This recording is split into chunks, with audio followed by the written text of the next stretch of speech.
Yeah, player of the match, Mukiele. Those two, of course, arrived in the summer, along with 15 new players. Now, this model has been tried and 99 times out of 100 failed in the Premier League. Why, with 15 new players, have Sunderland not only settled so quickly, but there they are in the top 7 unbeaten at home? Why has it worked? What's been the secret to this?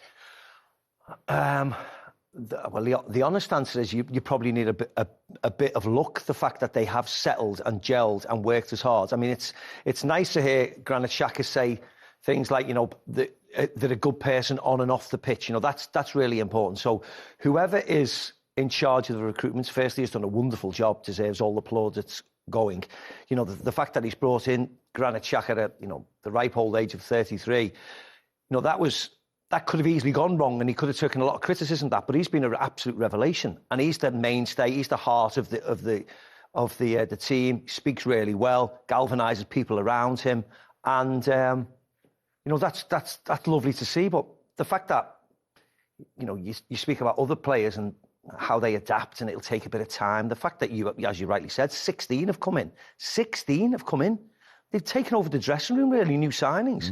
And yet they've responded like that. And, a lot of it has to go down to the manager, who was, very low-key manager when he came in, surprised people when he came in. But he's done an incredible job alongside his staff. They all deserve a huge amount of credit. And they keep working like that is absolutely superb. It's a fascinating subject, this, Michael, isn't it? Because we had Steve Cooper with us, didn't we, over the festive period. And he said, probably looking back at Nottingham Forest, he was a little bit too loyal to the players that had got him into the Premier League.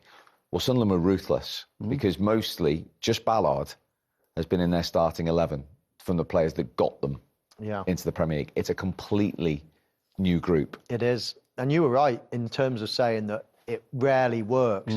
I mean, it's worked in time, but immediately it's never worked, has it really? And it is interesting because you'd have to think, people aren't stupid. They're looking at what's happened over recent years in the Premier League and the Championship, for that matter. And teams are coming up and they're being outclassed. They've really had no chance at all in recent seasons. And they must have just looked at it and thought, you know what? As much as these players have done great for us, again, we're going to have no chance, like all the teams that have come before us.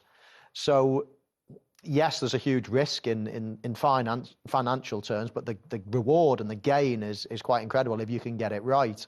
And they've decided to go down that route, and it has paid off unbelievably well. I think one thing you can say is, that there's a risk in buying so many players, but if you're buying them, at least you know their level of ability from different teams. Whereas if you've had them in your team for a long period of time and they've managed to grind their way out of the Championship, you probably know that there's not that much improvement in some of them. So ruthless, though, isn't it? What they've done? It's really ruthless because it goes against all our human traits, doesn't it? If somebody does us a good turn in life, if somebody's part of the journey, of course you have an affinity, you have a loyalty, you have a care, you have all these things for these people.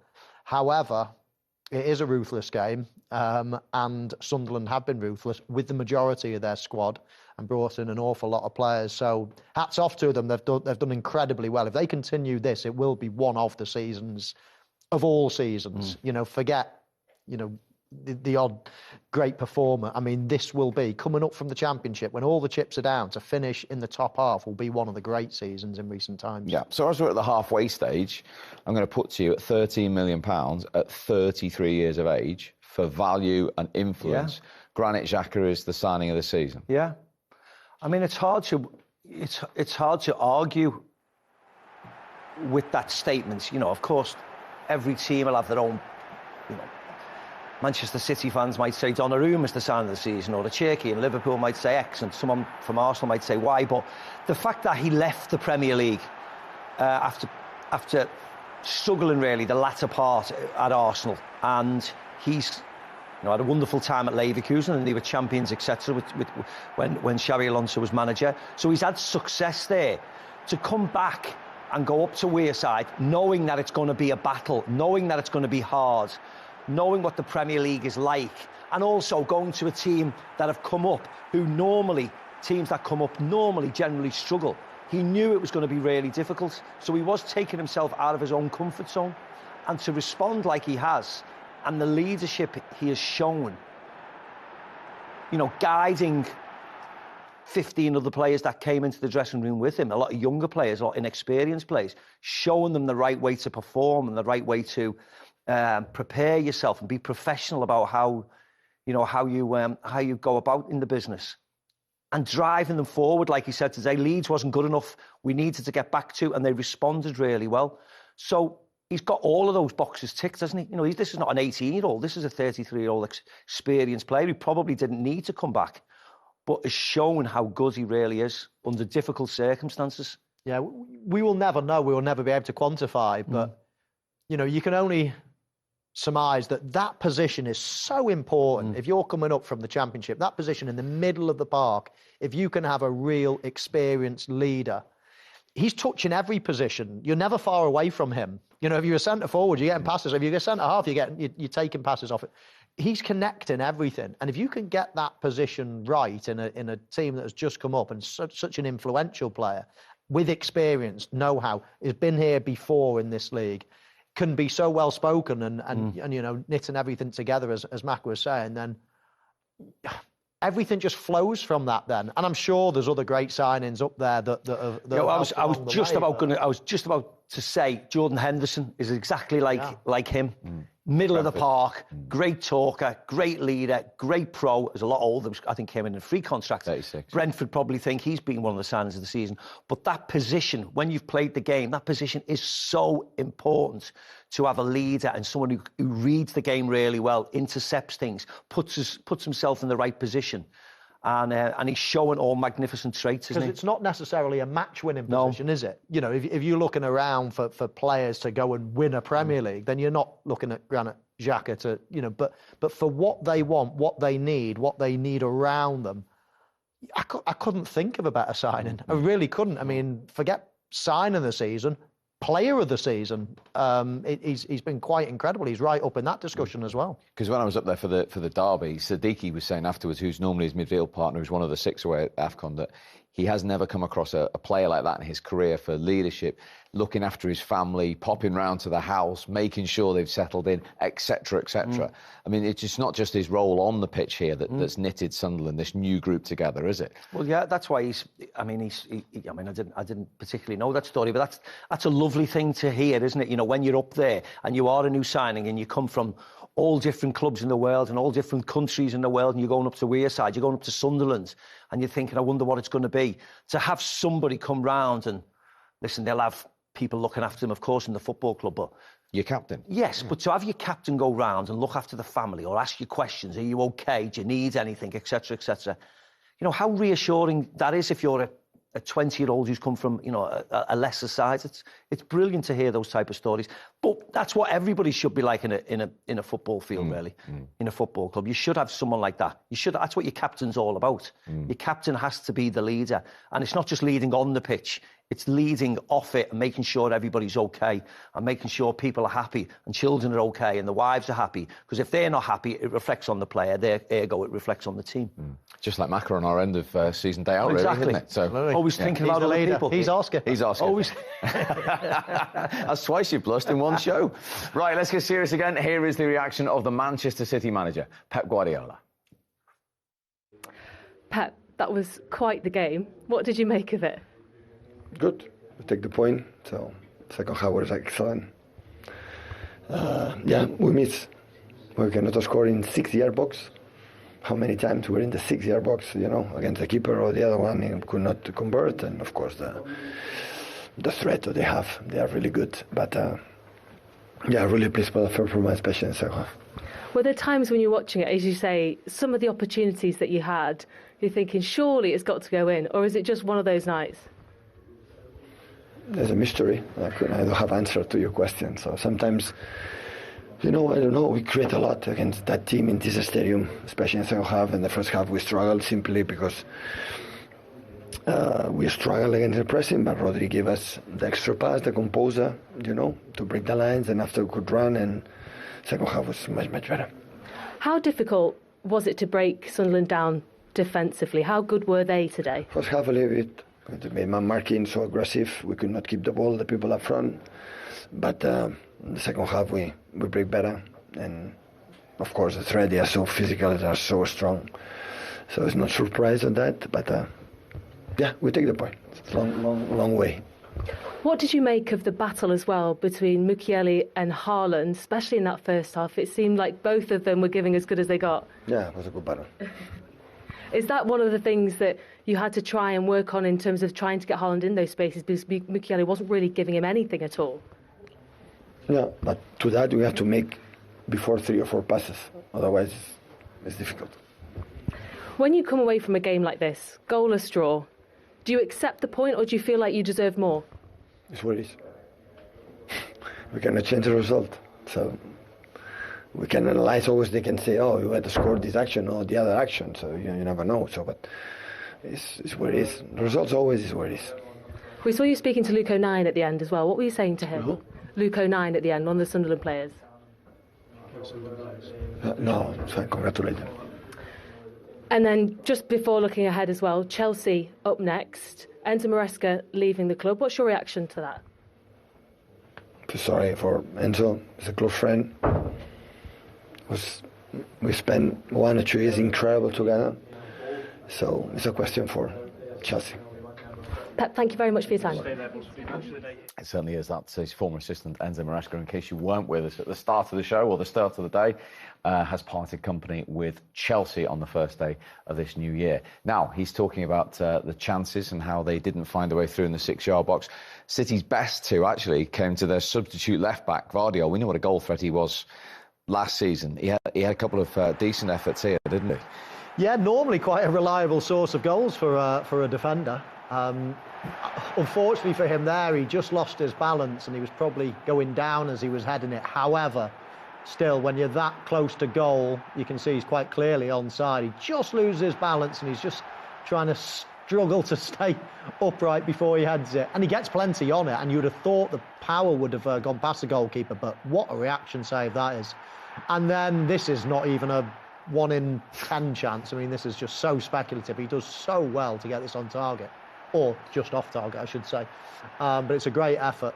The header is the one that he'll be going to sleep tonight thinking, could I have done better? Yeah, I mean, it's only the 3rd time they haven't scored in the Premier League this season. I mean, they kept going. You couldn't fault their persistence, could you? No, and excuse me, Doku had a really good chance when he jinked inside, but it hit Mukiele, and I think in the face, really. He didn't even know anything about it. So that's why you could see Pep was... It's different if you go there, you're not performing well, you're not making chances, you're not dominant, particularly in the second half, and you're a little bit flat or disappointing. But I actually thought Manchester City were fine today. They were the better team. They were the ones who were going to score. They just couldn't find a way, and that's just through sheer persistence from the Sunderland defenders and a bit of fortune here, and the goalkeeper was excellent. And it's, it could be a good point for Manchester City. It could be. Yeah, of course, they want to win every game. They want to be on Arsenal's tails. But Arsenal went there and drew. City have gone there and performed. I thought they performed well in the second half. Got a point. Time to regroup and get back for the Chelsea game. But I don't think there was not a lot lost really in the Manchester City performance. Doku was really sharp when he came on. Rodri looked good and composed when he came on. So they were much better in the second half. They just couldn't find a way, and that was all credit to Sunderland. Yeah, which sometimes you just have to say the opposition have stopped as well today. Listen, we've watched 2 games today. One in terms of Liverpool that were disappointing, didn't create much, didn't have that energy, that thrust. Manchester City won't be disappointed with their performance. They just came up against a really well-drilled, great atmosphere, great bonding, great team in Sunderland today. So, yeah, I think Pep Guardiola will be disappointed with the result, but he won't be thinking, I've got problems. I've got, got to change this, that and the other in the team. OK, we've heard from the Manchester City boss. Here is their skipper, Bernardo Silva. Bernardo, what a game. Goalless in the end, a point. What did you make of it all? 2 different halves. I would say that in the first half we didn't play that well. We didn't control the counters as well as we should.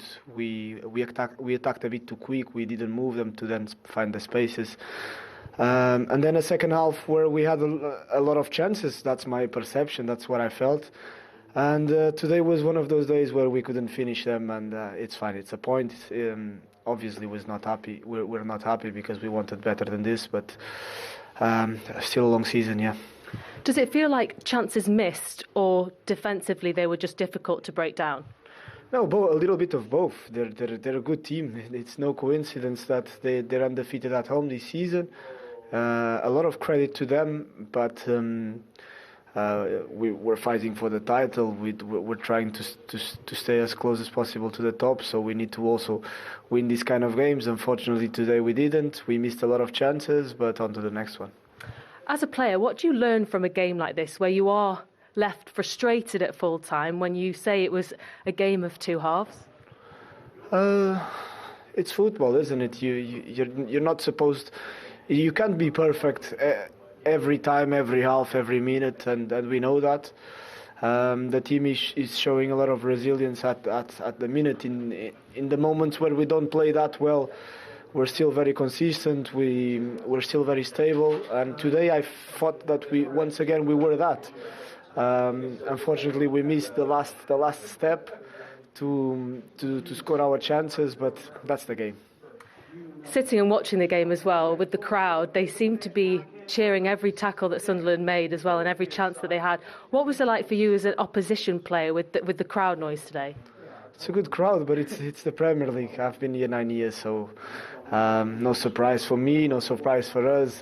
We're quite used to this. Thank you very much for your time. Cheers. Well, Bernardo Silva saying you wanted to stay as close as possible to Arsenal. They could have been 2 off. They are 4 off at the end of the first day of January of 2026 at the halfway stage. So 57 points still to play for the difference. Obviously, you'd rather be where Arsenal are at the moment, but that's not a hugely significant gap at the halfway stage, is it?